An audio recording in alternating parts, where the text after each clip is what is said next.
எவ்வளவு அறிவியல் விஷயங்கள் வந்துருச்சு. இந்த அறிவியலை இன்னைக்கு கூட நிறைய பேர் புரிஞ்சுக்கிறாம இருக்கிறாங்க. படிப்பறிவு உள்ள காலம், புத்தகங்கள் வாசிக்கிற காலம், இன்டர்நெட் காலம், டிவிக்கள் வழியாக உலகத்தை எல்லாம் என்ன செய்யறோம், உட்கார்ந்த இடத்துல இருந்து உலகத்தை எல்லாம் கண்டுபிடிக்கக்கூடிய ஒரு காலம். விண்வெளியில போய் பொம்பளை நடந்துட்டு வந்துட்டான்னு பேசிட்டு இருக்கிறோம். அப்படிப்பட்ட ஒரு காலம். இந்த மாதிரியான காலத்தில் உள்ளவர்கள் கூட தெரிஞ்சு கொள்ளாத பல விஷயங்களை திருக்குர்ஆன் சொல்லுது. 1400 வருஷத்துக்கு முன்னாடி பட்டிக்கிறாங்க, திணறாங்க. எப்படி இது முகமதுக்கு தெரிஞ்சிச்சு, எப்படி அவர் அன்னைக்கு சொன்னார், இன்னைக்கு சொல்லிவிடலாம்.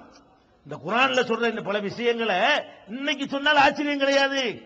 அன்னைக்கு சொல்ல ஏழுமானா ஏலவே ஏறாது. இப்ப உதாரணமா எடுத்துக்கிறீங்களேன். இப்ப நம்ம நாட்டை உலகத்தையே புரட்டி போட்ட ஒரு சுனாமி. சுனாமினா என்ன? சுனாமினா என்ன? கடல்ல ரெண்டு அலை இருக்குது. இப்ப கண்டுபிடிக்கலாம். கடலுக்கு மேற்பரப்புல ஒரு அலை, அதை நீங்க பாக்குறீங்க. கடற்கரை என்ன செய்யும், மேல அப்படி அலை வந்து முட்டுதா இல்லையா கரையில? இது ஒரு அலை. இந்த அலை வந்தா என்ன வரும்? அதிகபட்சமா வெள்ளம் வரும். மேல அலை வந்தா என்ன செய்யும்? அதிகபட்சமா வெள்ளம் கரண்டு புரண்டு வரும். அப்புறம் இழுத்துக்கிட்டு போய் வீடு வாசலாம் இழுத்துக்கிட்டு போயிடும். இது ஒரு அலை இருக்கிறது. ஆனால் இன்னொரு அலை இருக்கு கடல்ல. என்ன அலை? கடலுக்கு அடியில, கடல்ல மேல இருக்கிற மாதிரி கடலுக்கு ஆழ்கடல் இருக்குத, அங்கேயும் ஒரு பெரிய அலை திடீர்னு ஏற்படுமா. அந்த அலை ஏற்பட்டுச்சுன்னு சொன்னா கீழேயே அந்த அலை வேகமா வரும். கீழே இருந்து வந்து முற்றுறதுதான் இந்த பெரிய மேல இருந்து வர்ற அலை இருக்க. இதெல்லாம் அப்படி தடவி கொடுத்துட்டு போயிடும். கடலுக்கு மேல அலை வரத அது அப்படி தடவி கொடுத்துட்டு போயிடும். அதிகபட்சமா போனா இருக்கிற 2-3 வீடுகளை குடிசையை அரிச்சுக்கிட்டு போகும். அவ்வளவுதான் செய்யும். கீழே அட்டியிலிருந்து ஒரு அலை முட்டிட்டு வந்து சொன்னா அது கரை கிட்ட வரும் பொழுது அப்படியே மேல உள்ள தண்ணி தூக்கி எறிஞ்சி கிட்டத்தட்ட 2 கிலோமீட்டர், 5 கிலோமீட்டர், 10 கிலோமீட்டர் பனைமர உயரத்துக்கு தூக்கி அடிச்சுங்கிறான. அதுக்கு என்ன காரணம்? ஆழ்கடலில் உள்ள அலை. கடல்ல மேல அலை ஏற்படுற மாதிரி ஆழ் கடல்லையும் அலை ஏற்படும்.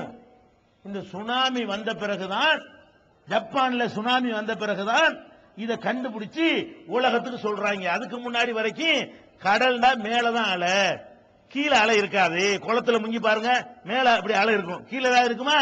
கீழே அப்படி அமைதியா இருக்கும். ஆனால் கடல் அப்படி இருக்காது, ஆழ்கடல்ல அலை இருக்கிறது அப்படின்னு சொல்றாங்க. இல்ல, குர்ஆன் எடுத்து பார்த்தா இதையே எல்லாம் சொல்லி காட்டுறாங்க. ஹவுக்கல் உலுமாத்தின் ஃபீ பஹரின் லுஜ்ஜியின் யக்ஸாஹு மௌஜுன் மின் ஃபௌகிஹி மௌஜுன் எல்லாம் சொல்லி காட்டுறான். அடே ஆழ்கடலுக்குள்ளே போ, அங்கே அலை இருக்கிறது, உள்ளே அலைக்கு மேல் அலை இருக்கிறது. இந்த வார்த்தையை எப்படி கடல்ல பிரயாணம் பண்ணாத முகமது சொன்னாரு? அவர் கடல் பயணம் செய்தவர் இல்லை, கடல் வணிகம் செய்தவர் இல்லை. ஒட்டகத்துல பாலைவனத்தில் அவர் பிரயாணம் பண்ணி இருக்கிறார். கடல் பயணம் போனார். அவர் மீனவரா இருந்தாலும் சொல்ல முடியாது. கடல் பயணம் செய்யாத முகமது சொல்கிறார், அடே மேலே மட்டும் அலை இல்லை, ஆழ்களுக்கு அடியில அலைக்கு மேல் அலை இருக்கிறது. இன்னைக்கு விஞ்ஞானி சுனாமி வந்த பிறகு 25 வருஷத்துக்கு பிறகு நீ கண்டுபிடிச்சு சொல்ற. இதை நாங்க 14 நூற்றாண்டுக்கு நாங்க சொல்றோமாடா? நீ இப்பதான் சொல்ற. 25 வருஷத்துக்கு முன்னாடி நாங்க சொல்றோம் 14 நூற்றாண்டுக்கு முன்னாடி கடலுக்கு அடியில அலை இருக்கிறது. இது அற்புதம் இல்லையா? தாஜ்மஹால் அதிசயமா? இது அதிசயமா? இதான் கேள்வி. சீன பெருஞ்சு ஒரு அதிசயமா? இது எப்படி சொன்னார்? எவனுக்கு விட சொல்ல இயலாது. இதை எப்படி முகமதுக்கு சொல்ல முடிந்தது? எவனும் பதில் சொல்ல முடியாது.